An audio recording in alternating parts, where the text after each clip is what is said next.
You know that feeling, right? Having the same fight with your partner over and over again? That's the cycle of a relationship pattern, and man, it can make you feel so incredibly stuck. In this explainer, we're going to break down that cycle and help you find a real path from all that confusion to some actual clarity. Yeah, that's exactly it. It feels like relationship Groundhog Day. The same old arguments, the same feelings, the same disappointing ending. If that sounds even a little bit familiar, trust me, you are so not alone. We're about to dive into why this happens and, more importantly, what you can actually do about it. All right, so first things first, before we can even think about breaking a pattern, we have to be able to see it clearly. Let's start by just recognizing the loop itself. So, what are we even talking about when we say toxic?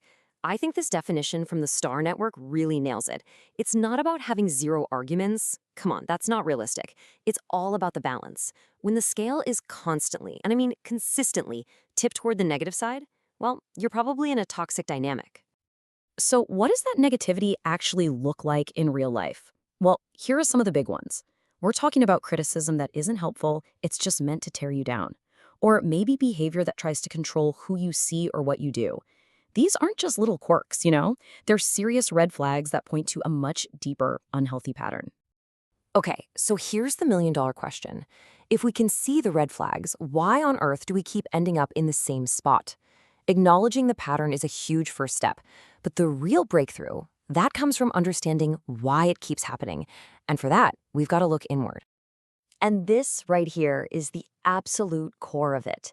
We don't just pick people out of thin air. Our brains are wired for what's familiar. And here's the wild part. Our brain will often choose a familiar pain over an unknown peace. Our past experiences create this sort of blueprint for what connection feels like, even if that feeling is just stress and anxiety. So, where does this blueprint even come from? Well, it's usually built from three main things. First, our childhood. Those early bonds teach us our very first lessons about what home and love are supposed to feel like. Then, there are the core beliefs we soak up from our family, from culture, from movies, you name it. And finally, any unresolved trauma can create this powerful subconscious pull towards situations that feel familiar, just because we've survived them before. And that is why this quote from therapist John Kim is so perfect. It's not about blaming the past, it's about awareness. You can't just change a script that you don't even realize you're reading from. Understanding the why is what finally gives you the power to start writing a new ending for yourself.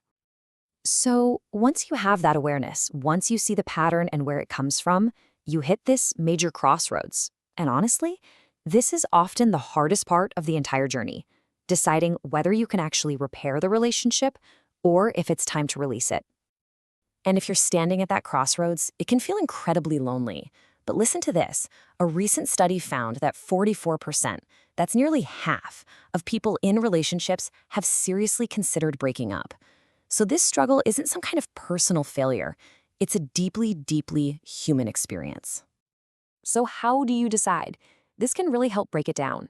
For repair to even be on the table, it has to be a two-way street. Both of you have to be willing, both have to take real accountability, and you need to see consistent, actual change that makes you feel safe. But then there's the other side, the deal breakers, emotional abuse, gaslighting, a total lack of respect. In those cases, letting go isn't giving up. It's an act of self-protection. To get to your own answer, it can be so helpful to ask yourself these questions and be really honest. Number one, am I staying out of love for this person or out of fear of being alone? Two, I've said what I need. Have I seen any real, meaningful change? And three, the big one, do I feel emotionally safe and respected here? Your honest answers, that's your compass. Okay, so once you've chosen your path, whether that's to repair or to release, how do you actually start walking it? Well, you're gonna need a toolkit. So let's talk about the strategies that can help you build a healthier way forward. For anyone on the path of repair, you have to know about Dr. John Gottman's magic ratio. It's brilliant. He found that the healthiest, strongest couples have about 5 positive interactions for every 1 negative interaction. 5 to 1. It just shows it's not about avoiding conflict entirely, it's about consciously and consistently piling on the good stuff to outweigh the bad. Now, one of the most powerful tools in that kit is simply shifting how you communicate. Just look at this example. A you statement like, "You never think of me," immediately puts someone on the defensive. It's an attack. But an I statement like, I feel anxious when you come home late and don't text, that's just sharing your feeling and your need. It turns an accusation into an invitation to connect. And beyond just communication, there are other essential habits, like active listening. That means you're trying to understand, not just waiting for your turn to talk. It means setting and holding firm to your personal boundaries. It also means taking ownership of your role in the dynamic. And hey, please remember, you do not have to do this alone. Leaning on your friends, family, or a therapist is a sign of strength. And that brings us to our final section, taking everything we've talked about and actually using it to build a new, healthier future for yourself, whatever that might look like.